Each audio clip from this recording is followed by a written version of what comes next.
I don't think they do because they don't realize the importance of it. I don't. I think they think I just go out for a jog, but the running mechanics of a jog and you taking off sprinting in the match are completely different. People spend a whole lot of money on Orange Theory or CrossFit or things like that may or may not be super specific to what they need, and that's all it goes back to is understanding what you need and what you want, right?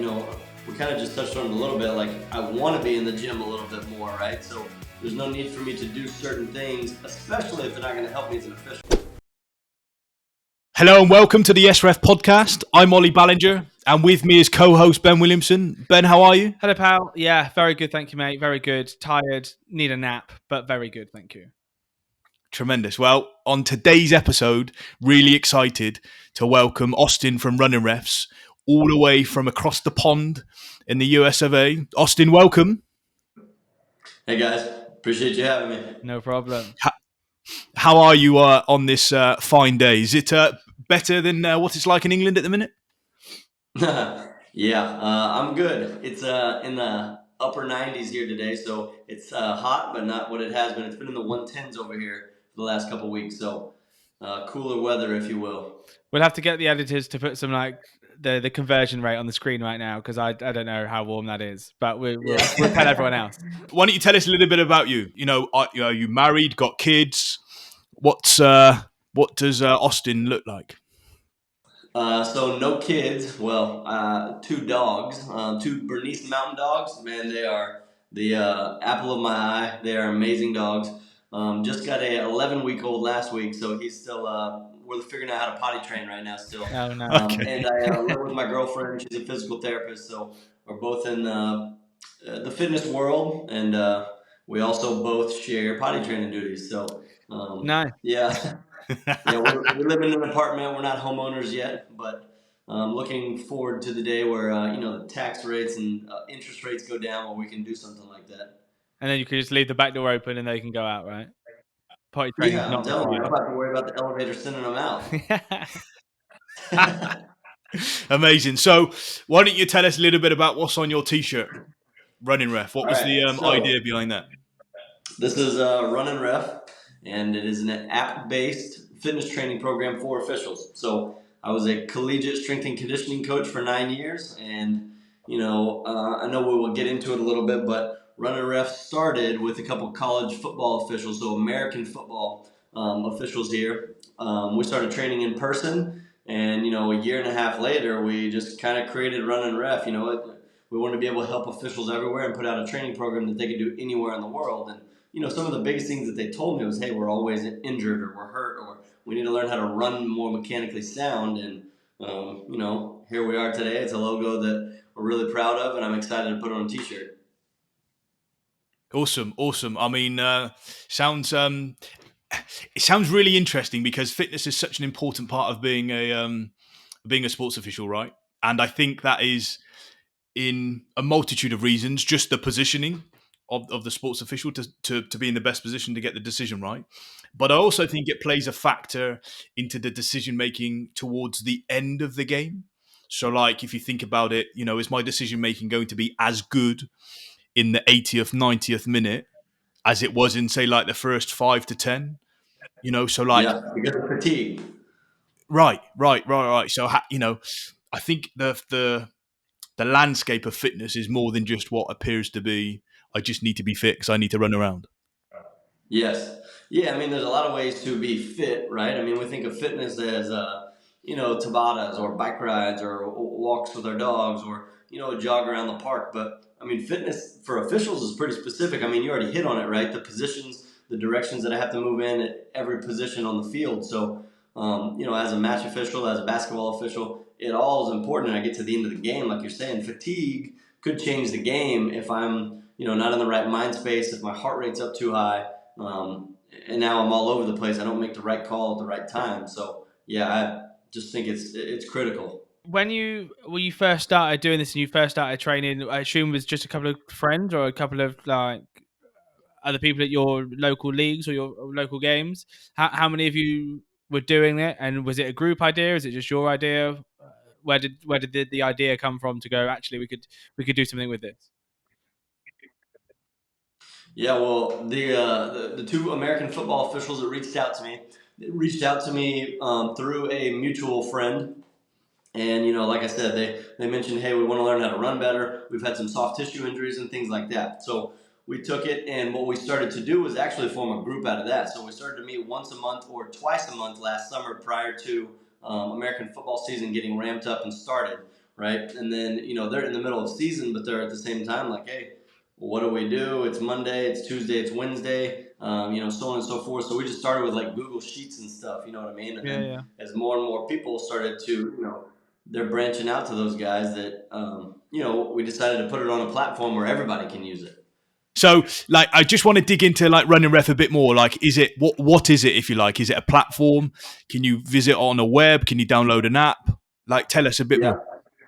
Yeah, so you can download an app. We use the Team Builder app, and that's where everything's loaded onto that app. So, once you become a member and you join the, Runnin Ref family, you go in and you have a user dashboard, and it lays out your workout. So, right, if I was to write something on a whiteboard for you, hey, bench press, squat, 2-mile jog, whatever, right?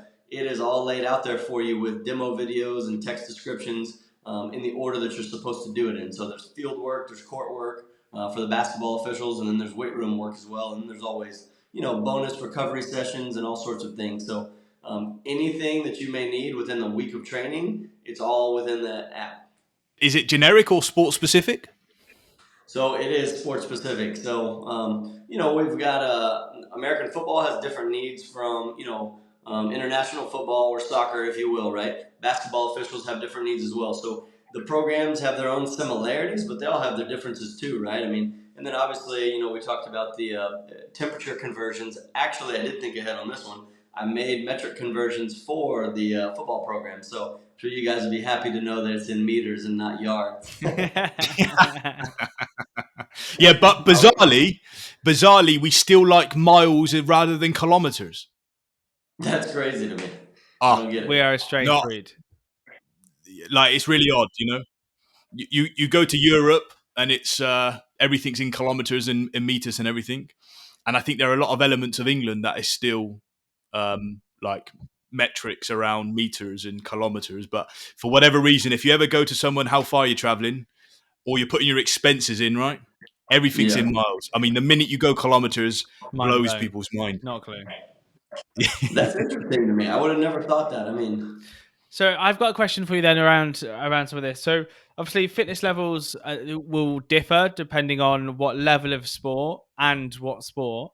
How do we intertwine, or how do we get better techniques within what we're doing with our running styles, etc.? Because I picked this up because I was observed at one of my games recently, and although I was everywhere I needed to be, I did everything I needed to do. The observer said I looked slow. So he said, well, if you just lift your knees up and pump your arms a bit more, you'll look like you're running quicker. And I'm like, that feels really unnatural to lift my knees higher when I'm running. But if that's what I've got to do to make it look like, how do I practice? How does somebody, not me, actually me specifically, how do I do better at that? But like, how do we practice doing that without looking stupid? Because we don't really know what we do. Yeah. So within our training program, there are running and sprint technique drills that are laid out for you as well, right? So, YouTube and Instagram, I go like a little bit deeper into the how-tos, right? And I'll say, hey, this is a drill. It is part of the program, whatever. Here's how you do it. Here's the things to think about. Here's the common mistakes, right? Now, in your particular instance, within the app, it's laid out for you step by step. So, in my opinion, one drill always should lead to the next, right? So we go from some basic drills to a little bit more complex, a little bit more dynamic, to a little bit more, advanced per se. Yeah. And then you get into the true sprint work, which would actually make you run faster. So all of those things, I don't want to say look at it like a track practice, but you can almost kind of find the same thought process of like, oh, I go through some drills, another drill, now I sprint. Now I get into my conditioning, and I want it to carry over, there or on the pitch, obviously, as well, right? Okay. Yeah, makes sense. And why do you think officials don't do this enough? Or do you think officials practice skill set, their running techniques, etc.? Why don't people do it, and why should people do it? I don't think they do because they don't realize the importance of it. I don't. I think they think I just go out for a jog, but the running mechanics of a jog and you taking off sprinting in a match are completely different. My foot strikes in a completely different place. My body's in a different position. But when I need to access that ability, I need to be able to practice that before, right? I think they don't. They just don't see the importance in it, really. But to be completely honest, the two biggest reasons, yes, obviously to run faster. Obviously as Ollie had mentioned earlier, like it's like I need to be in the right place at the right time to make a call, right? So Sure. at some point, my speed of movement is important, yeah. And then on another aspect, the better I am technically, I'm more efficient, and I'm putting my limbs and my feet and my legs in better position so that I save myself from some soft tissue injuries, right? So, I mean, that's what you see a lot of people issues with when it comes to soft tissue injuries. Their gait pattern or the running mechanics just aren't sound and technical like they should be. And forgive my ignorance here, but when you talk about soft tissue, can you elaborate a bit more? Muscular injuries. Okay. So, a calf strain or a hip flexor strain or hamstring pull, right? Okay. Those would all be forms of soft tissue injuries. So, yeah, the aches and bruises that have us wrapped up in an ace bandage. Yeah, trying to get rid of those. Yeah, and I guess I hear quite often shin splints, come about a little bit more often because I referee more indoors than I do outdoors, and you normally find that you're on a slightly harder court. Mm-hmm. So what can you do around shin splints? Is there much that can be done other than rest? Referee outside on the I think grass. so. Do you specifically have shin splints? No, I don't. Fortunately enough, no. You don't, you Touch don't wood, I run don't. fast. You You know. don't run hard enough, Really, mate. That's why. No, yeah. it doesn't sound pleasant. I can tell you that much from what I've heard. No. I mean, I actually played college baseball here in America, and we had a kid when I was in college that had shin splints. And our assistant baseball coach, because it was such a small college, we didn't have an athletic trainer to tend to some of these injuries. He took a baseball bat, a wooden one, and rolled it on the muscle in front of his shin. I've never heard a guy scream so loud in my life. Oh, Oh, it's a no from me already.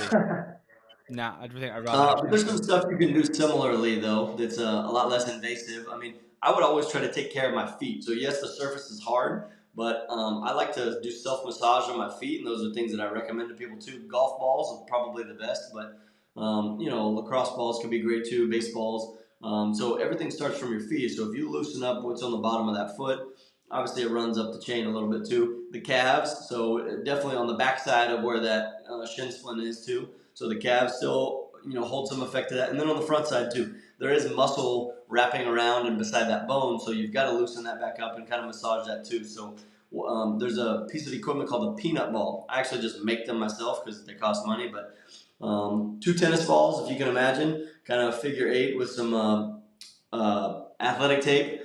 Become soft but still, and kind of roll that through the middle of that shin bone and all the way up and down those muscles. So there's a quick tip for you. Peanut ball on the shins, very helpful. I might try that, just to see what it's like. It's good. It's good. I like it. To be fair, Home creation. I've seen people get hard cricket balls or golf balls or whatever, and they literally just put it on the floor and just roll your foot over and around it, right? Yeah. In the soft part of your foot. I've always wondered what does that do? Just loosening up all the tissue. So, I mean, in your feet, right? Actually, in your feet, you have a quarter of the bones of your body. Okay, so 2 feet, split them in half. You got comprising of a lot. So, with that, you've got tendons, ligaments, muscles, obviously nerves in some different spots. So, you still need to take care of your feet as well, right? If I'm going to massage my hamstrings and my glutes or my pecs, I need to take care of my feet, especially if they're the most important thing for me. So, they're just massaging. That's all it is. Now, that feels better for me because my feet are ticklish. So if your feet are ticklish, don't let anybody rub your feet. Yeah, noted. I'll end up kicking someone in the face, so I'm not going to do that. Yeah.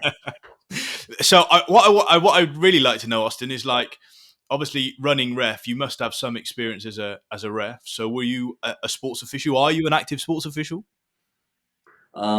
Here's the caveat. I've never officiated a game. Okay. I did a 7-on-7. I don't know if you're familiar. 7-on-7 in America is like football without the lineman, essentially. I did go and learn and put the stripes on, so I guess technically I have got into a game, but it was a Christian charity event. It was a FCA event, and some local college football officials invited me to come and be a part of it and to help them out. And obviously, for me to see what they see, also, right? It's kind of important. Completely But different, right? no, I've never officiated a game. I think that would be a little, I'm not saying counterintuitive, but, I would say, more my expertise lies in training and fitness and, things of that nature, not in officiating. So, I mean, I'm not a car salesman, trying to write a cookbook or something like that. You know what I mean? I'm No, just no, no, no. trying to stay in my lane. Did you enjoy it when you put the stripes on and went out and did some type of officiating? Did you enjoy it and seeing Yeah, it was that side? cool. Yeah, I mean, you really have to keep your eyes on a lot. Like you got to focus. There's no lapse in judgment. There's like you got to focus while you're out there. I agree. So how touch judges and referees obviously have different core movements, different things they need to do. Why is it important that everyone does what's relevant to them? So I think I in England I'm a full-time assistant referee, so I'm always the touch judge if you like. So there is almost there no point me doing the same training as the referees at my level, right? Because I'm more doing lateral movements, more side to sides, more turn and sprints. So just going out for a long 5K run is not going to really do anything for me, is it? Hmm. I mean, in my opinion, no. If you say, "Hey, it's Sunday, I want to go for a run," and just I will get a little never say cardio that. in, I For the think that's record, I will recommended. never say that. Yeah, I mean, 5 mile runs not on my Sunday to do list either. Nope. So I don't think it's specific to what your needs are, if you get what I'm saying. But beneficial, maybe, but not specific though. So the fitness of a sports official, depending on the sport, like what attributes correlate to what peak fitness looks like. So, and obviously the level in which you officiate probably has an influence on this. So, like, what do you think, in your opinion, with the clients that you've worked with, are the sports officials that exude peak fitness? What do they have? Do they look like they got a body fat of 2%, or are they very well built, or what does it look like? I think they come in all shapes and sizes, to be fair. But I mean, you guys have seen there's some that aren't, there's some that aren't. I think the higher and higher levels that you go up, definitely you see some people with better physiques, a more professional look, and they look the part of an official as well. So I think that you do see some of those attributes. I think you see a little bit more lean muscle mass for the most part. So I think those are the two biggest things: lower percentage of body fat, higher percentage of lean muscle mass, and then obviously that leads them into probably being in pretty good fitness shape, but not in all cases, obviously. Yeah, I mean, like personally, like body fat is a metric that's measured And a sore subject, here in Ollie. So thanks for bringing that up again. yeah, you're welcome, Ben. No problems. Like Ben and I officiate at the higher levels of the game, and so like my body fat personally has got to be sub 15%. That's the target that I'm going for, because um, that's the metric that I've got to operate within. And so, like over these last, I would say 6 to 8 months, I've taken a really conscious effort to like see if I can change it. And obviously, body fat is not easy to change. But one of the things I found myself doing is a lot more going to the gym and doing weights as opposed to doing running. And like I enjoy running, a couple of half marathons in the locker, like really enjoy it. But my body needs muscle. So Yeah. like, what percentage of your training programs are more focused on, like, let's say muscle work in the gym? Like, how often are you in the gym every week versus, let's say, doing cardio? And is it you do more work on weights in the off season, and during the season's more keeping things tip top? Did you follow me? Yeah. So the three programs are a little different. Actually, football or soccer is the most intensive in terms of what's put together, but that's kind of because the structure of the week is a lot different too for what y'all do, right? So there are two different active recovery days that are kind of built in. One has an option for a true sprint workout. There are two other days that are on-field conditioning. So only two true days of conditioning, because typically, these match officials are going out and then they have multiple games on a weekend as well. So kind of front loading the beginning of the week with that. Now, in terms of weight training, there is 3 days of that, and that's pretty much year round with a fourth day that's kind of I don't want to say fun, but I call it look the part, and it's just machine-based gun show work. But to your point, it's an option, right? If you don't want to do that portion, you don't have to. And then there's some extra low-impact cardio that goes on in it as well. So you have the opportunity of 3 different conditioning sessions, 3 different gym weight workout sessions, and then a 4th kind of fun gun show session that goes along with that. So to your point, yeah, I think a lot of people, a past myth is that, oh, I need to run to lose weight. I need to run to lose weight to lose body fat. Well, maybe you just need to gain muscle mass. And there's a different metabolic effect to all of that, which I won't go into great detail with. We have, a guy who's going to start handling our dietary stuff for us, and we're going to start talking about that in the future. So I won't spoil the fun. I will let his expertise go there. But yeah, muscle mass for sure. It's been really interesting because I would have said, that if I go out for a run 5 times a week, the weight is going to drop off. And like for me, it generally does. I generally can shift a little bit when I start running. But like I think I've achieved the same thing by doing less cardio and more weights. And it's just been a little bit of an eye opener for me, And that had just been my own personal experience, within fitness. So, doesn't, for those that don't like running, you don't have to run. You can just go in there, pump some iron in, feel good as well. Yeah, you gotta add a little bit in, that's for sure.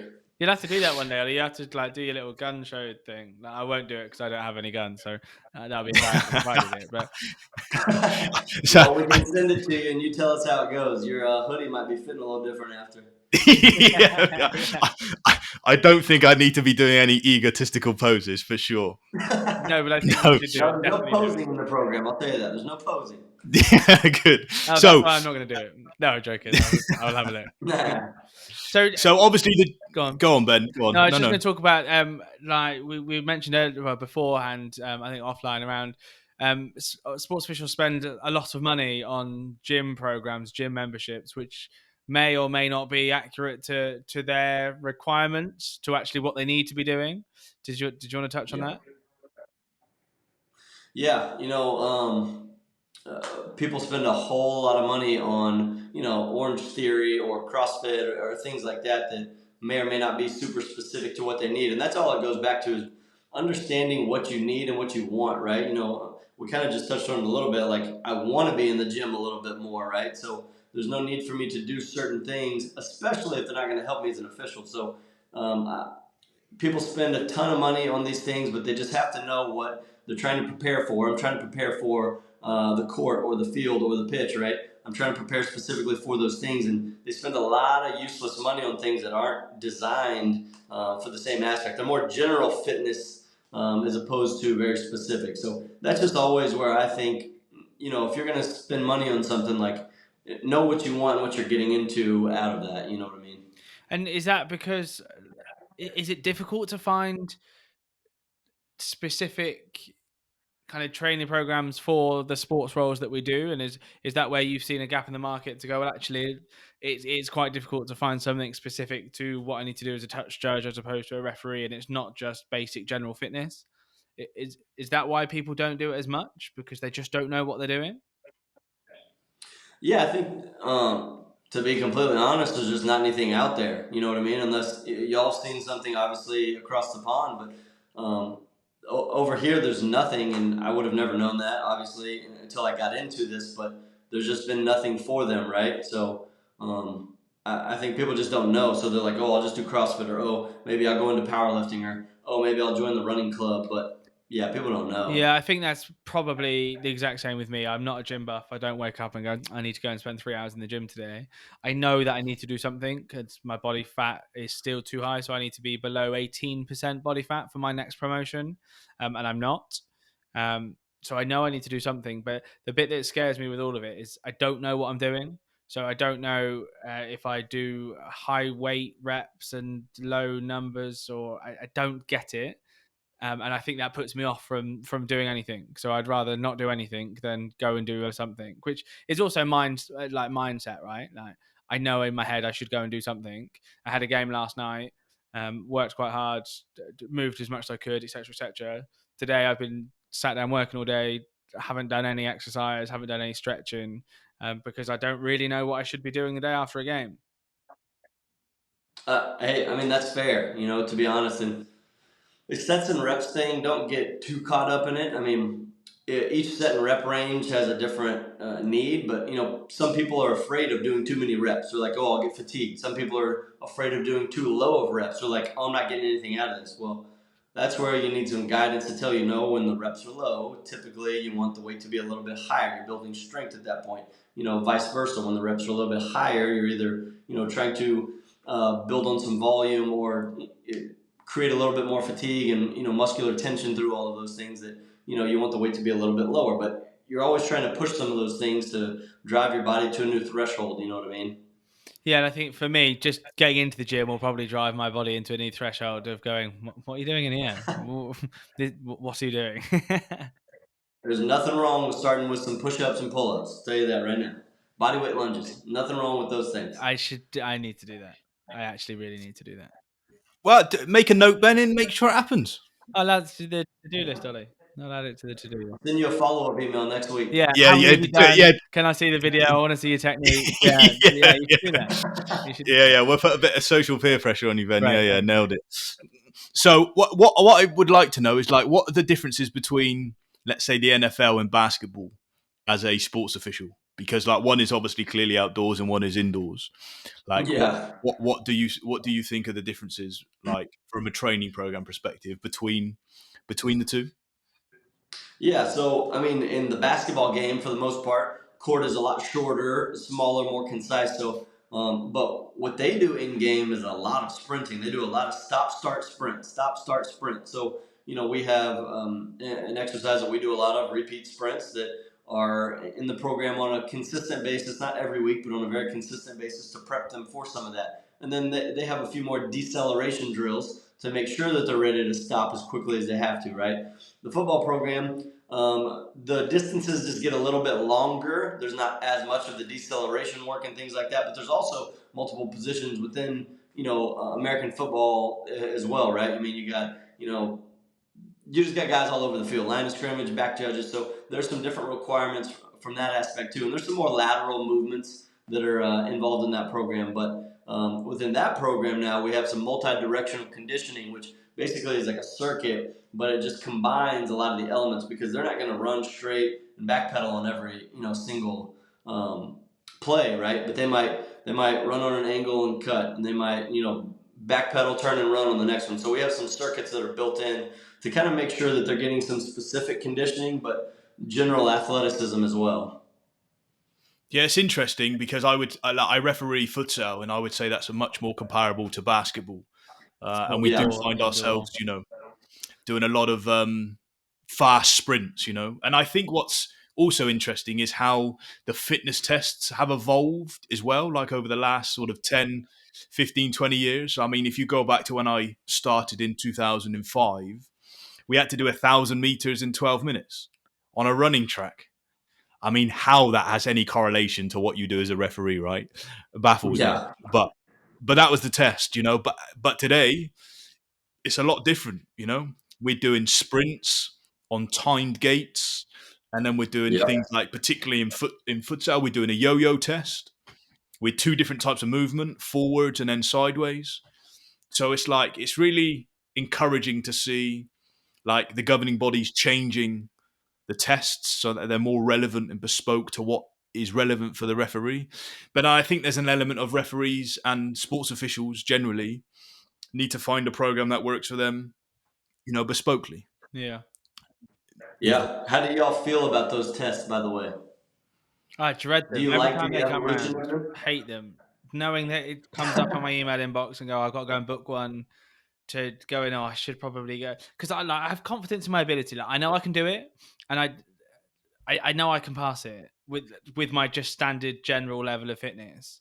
But I still get petrified year in, year out that I'm not going to pass it. But so I think that's more like psychological, right?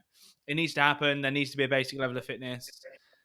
I don't like it. I don't know anyone that actually goes, oh yeah, fitness test time. Yeah. No doubt. But I don't get picked up on my fitness, apart from I don't lift my knees high enough and pump my arms hard enough it doesn't look like I'm sprinting. I never get told you're not fit enough or you shouldn't be at this level because you don't run fast enough or whatever. So for me, it's a really interesting dynamic that we have to do these tests when actually I, I, I would say scrap the fitness tests. And if you, during the season, you get picked up 2 or 3 times for not being in the right position or not being fit enough, then you should have to go and do something to show them you have a basic level of fitness. Just to go Or an intervention. tick a box every year to say I turned up, I did my runs, I did my sprints, fine, is actually kind of irrelevant. Just because I pass it in June, in December, am I fit enough to referee or officiate at the level I officiate? It's kind of just a tick box exercise, in my opinion. Yeah, no, I get that. I always find it interesting to hear, what different people say about the test and how they feel about them. And I mean, I think it's pretty outstanding that most people say, yeah, I don't like doing them. But yeah, they have come a long ways though. I mean, I've tried to, I've tried to go back and learn of what they've done over the years and what they're doing now. So I'm seeing some of those things, but yeah, I don't know if we'll ever get it perfect, but there's got to be like some objective measure at all points, right, for somebody. So I guess that's where they're going with it. A controversial question for you. Do you think the progression pathway for officials should be based on body fat percentage? Do you think that has correlations to the fitness of an official? Not necessarily. Uh, I like the idea of a fitness test over a body fat percentage test, though. I'll tell you that. That makes a lot more sense to me. I mean, just because I have a low percentage of body fat doesn't necessarily mean I'm in shape to officiate a full game. So, but also you could argue vice versa. But I'm glad you said your answer, rather, to be fair, because I agree. Because my body fat's too yeah. high, but I think I'm good enough to be able to do the job.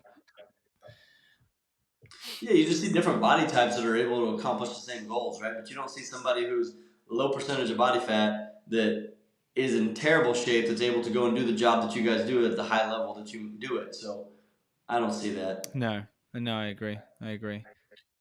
But I think what it is personally is it's the aesthetic appeal for people, though, right? I mean, there's fans looking at you, there's players and coaches.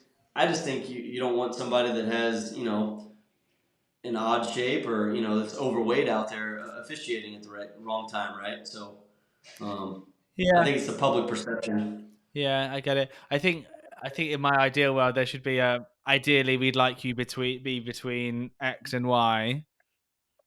But then I Yeah, guess you're always going to have someone that's just over it or just under it or whatever. So I guess there needs to be a cut off at some point. You can be between 0 and 18 is what they're saying, right? For my level, for example. But I think yes, but I think a fitness test is probably more inducive of what you do actually as a sports official than a measure of how much fat is in your body. If you see what I mean, it's about. I think everyone can understand why, but I think there's an element of as long as it's relevant to what it is that you're doing, people can buy into it. And I think you work towards making sure you can hit those levels. So it's a balance. It's a balance for sure. So, what's your aspirations and plans for the future with Runnin Ref then, Austin? How long you been going and where's the next chapter? What does it look like? well, I'd mentioned it earlier. Is a year and a half ago, roughly, started with the first 2 officials. Now, we have an online training program, so that's an incredible evolution in a year and a half. We actually went live early this year, so where everybody can have access to it. I would like to help as many officials as I can worldwide. So I would like to get into some different countries and, spend some time in the UK and get with more match officials out in the UK and more basketball officials worldwide. It's a worldwide sport, more, American football officials as well. But I would like to grow this to that level to where, officials everywhere know what Runnin Ref is. They know what the brand is. They know it's a quality program that if they ever need something, they can go to and make sure that they are, in shape, but healthy going into it for their entire season. So those are the biggest goals for it. And you're introducing some nutrition into what you're doing? Yeah, so we're fine tuning the details right now and trying to figure out exactly what that looks like and what people can have access to. So we definitely want to. That's just such a big piece. I mean, not only for recovery, but in between games, pre-game, post-game meals, and then throughout the course of the week too. I know it's difficult, right? If you're traveling, if you're on planes, trains, different things, it becomes tough. But different tip sheets and stuff can help you. Hey, gas station checklists, things like that, hotel checklists, just small items that, hey, throw this in your suitcase before you travel. So with that will be some hydration pieces and stuff, and then we're also working on some different ebooks and things like that. The first one should be ready in the next week, just more like general recovery methods and stuff like that. And then we're going to put the biggest thing that people ask me about is like the Achilles and foot stuff, Achilles tendonitis, calf strains. So working on that being the next one that we put out, and then probably something on nutrition as well. And then I don't know, we'll see where it goes after that. But it's just some small stuff like that. We also want to do more and more in-person stuff. So here in Dallas, we do some in-person training, and we've traveled a little bit to different places to do some in-person training with large groups. So I'd like to do more and more of that and get out to some officials camps and preseason clinics and stuff like that, and really just teach officials good movement and what their body should do, and just try to help them with any questions that they may have as it applies to making themselves better. And do you think that specifically work with like the governing bodies or the top organizations, or is it better to go to like the regional associations to get the word out? What's kind of the plan to get out there? Honestly, anybody that we can talk to be fair. The regional smaller chapters around here are very accessible and easy to get to, but obviously you can affect more people and get to more people if you can get to the larger governing bodies. But once again, it's just being able to spread the word and getting people to understand what you're doing and what your mission is, but also if it's beneficial or if you're just trying to sell them something, you know what I mean? So that's where people are always kind of hesitant a little bit. And it's like, okay, well, it takes time like anything. Oh, it takes time, all right. I can assure you of that. I think Ben and I have had our own experiences with things taking time. I mean, YesRef is over 4 years old now, and it is still taking time to build and grow. Don't get me wrong; we have done a lot in a short space of time, and we're really excited by that. But it is by far taken longer than probably either of us would have anticipated. And I think to What some are the degree, next steps for y'all then? so we've got a couple of really interesting features that we're about to deploy in the next month, and one of them is related to the feedback around sports officiating. So allowing different people across the game to provide feedback about their experience, both in game and outside of the game. So whether you're a spectator, a parent guardian, a coach, a secretary, or whether you're the sports official itself, what was your overall experience? Was the venue good? Was the hospitality good? Was the communication good? Did people behave themselves? And we want to understand what that experience looks like. But for both sides of the coin, right? The sports official, because it's important to want to keep them in the game and understand what they like and don't like, but also for the clubs, because without the clubs we don't have a game, so we want to understand what's important to them, right? So, and it could sometimes giving penalties in the last minutes of games is always going to leave that sour taste, right? Always. But what we're interested in is was the overall game facilitated well, and was the game well facilitated? So we're really interested into what people's adoption of it is going to be like. Are people going to be really comfortable with putting a load of feedback in an app? Who knows?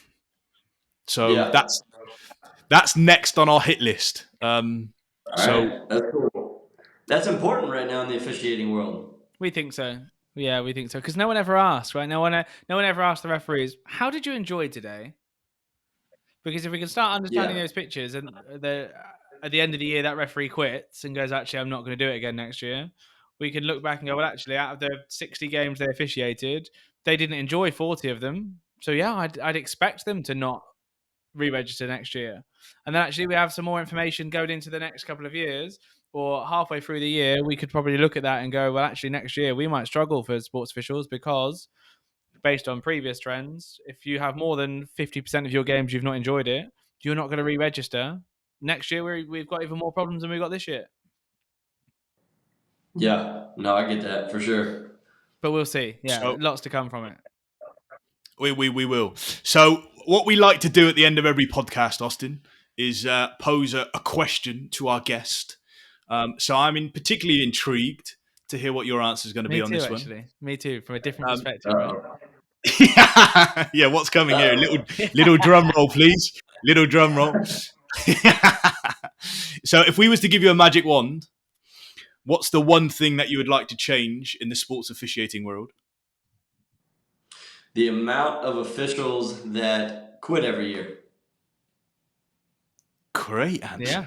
To be completely honest, I mean, you just hit on the point, but the more and more, we can't play the games with. I love sports, right? I told you guys I've never been an official before, so we already got that out of the way. But we can't play the games without officials, and I think it's just incredible how terribly that officials get treated. I mean, I was at a youth soccer game recently, and I saw an official getting like barked at. I'm like, we're talking about 7-year-old soccer, man. Like, keep the kids interested, but like, this guy's out here making not very much money. He's in this hot sun all day. Give him a break. He's doing the best he can at that level. So I would like to see that. That'd be pretty cool in my opinion. Now that I'm getting deeper and deeper in the community, now I have some compassion for officials, right? When I first started, the two guys that I started with, they said, hey, you're never allowed to yell at an official again. So yeah, great. And everyone took that a bit of advice on that. That'd be banging, right? Especially in the grassroots kids world. Yeah, absolutely. So if people wanted to find you, follow you, get the app, you've got 30 seconds to give it a plug. Where can we find you? Where can people find you, etc., etc.? All right. So our website is runninref.com. And on all social media, so YouTube, Instagram, Facebook, at Runnin Refs, with an S at the end, actually. The website doesn't have one, but story for another day. My direct email is austin@runninref.com. I'm pretty responsive, pretty easy to get a hold of. If there's like issues you have or things that you're curious about, obviously you can reach out on that channel and find me pretty easily. But all of the programs are laid out on the website. They're very easy to find. They're very easy to access. And you get directions that tell you exactly what to do when you're done. So that's the plug right there. That's it. I love that. Go check it out.